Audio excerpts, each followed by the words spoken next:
Heading overseas, earlier this week, a US Special Forces raid in northwestern Syria killed a prominent Islamic State leader. Joining me live is White House correspondent for the Washington Examiner, Christian Datoc. Of course, this was a pivotal moment. That's right, Tim, and it couldn't have come at a better point in time for President Joe Biden's poll numbers. Now, this strike that took out Abu al-Qurashi, who has, of course, been, well, I guess I said has been, he was the ISIS leader following the death of Abu al-Bakari back in 2019. We know that he detonated a suicide device that killed himself and members of his family after U.S. forces took out this manned raid. And President Biden touted the successful mission at the White House this past week. He said it shows just because we pulled out of Afghanistan doesn't mean the U.S. is going to take a light tone with terrorists. And it sends a clear message to any would-be attackers against the U.S. and its allies. If you carry out terror, we will find you and we will kill you. Joe Biden, he's been on a bit of a PR offensive looking domestically at the US. He was spruiking job numbers yesterday.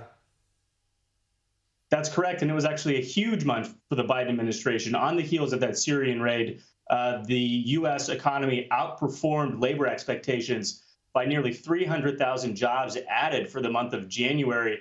This is the second straight month after we got the revised figures for December. And again, this was a victory lap opportunity for President Biden. He called on Congress to pass his Build Back Better social spending package and said, look, we can recover from this pandemic and we can make the U.S. what it was coming out of World War II. We're in sort of a similar rebuilding phase, of course, not with an actual hot conflict, but coming off of the coronavirus pandemic. President Biden is not going to let up pushing for those further economic policies. And he took the opportunity of the jobs report coming out on Friday to tout that once again. Obviously, this has been a worldwide issue, and we've had a number of false dawns when it comes to COVID-19. There does seem to be some semblance of reasonable confidence that we're moving in the right direction, and that 2022, with all the vaccines and the sort of growth in medical research, that we are on the right track and towards the end of this rather than in the middle of it. You know, you'd have to think at this point in time, heading into our third year of battling coronavirus, we'd be better off. And I think you're right, Tim. I think we are. It's not just the vaccines. It's the advanced therapeutics that are hopefully going to be rolled out sooner than later for treating coronavirus in patients. And you have to look at the way the Omicron wave has hit countries like the United States. Certainly cases are up, but hospitalizations are down. Deaths continue to be down. That being said, the U.S. eclipsed another somber milestone last evening, of course, passing 900,000 deaths from the coronavirus pandemic. And President Biden maintained some of that same rhetoric that he's been spouting over the past several weeks and months. This thing is not over, but we can see the light at the end of the tunnel. We have to continue pushing forward and potentially moving towards a new normal stronger than we entered this pandemic. It's been an interesting story to watch the whole Joe Rogan thing. Of course, Joni Mitchell and Neil Young have sort of said that they don't want their music played because of the nature of his podcast. But I know Spotify are putting provisions in place, but they are never, ever, not in the short term, going to get rid of Joe Rogan because he's such a huge money spinner for them.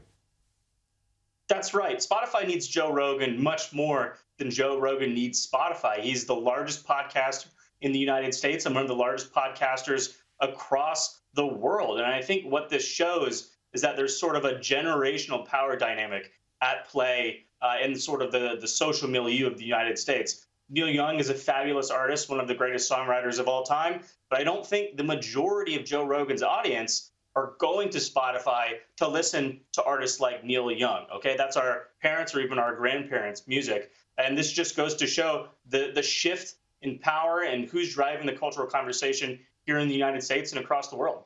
Yeah, it signed a multi-million-dollar contract with Spotify, Joe Rogan. Now, look, lightening the subject even more, of course, one of the great things in the United States and Australia is our love of sport. So we're heading towards a Super Bowl. There'll be a heavy focus on the ads and how much they cost, but there will also be a heavy focus on this fairy tale story of the Bengals.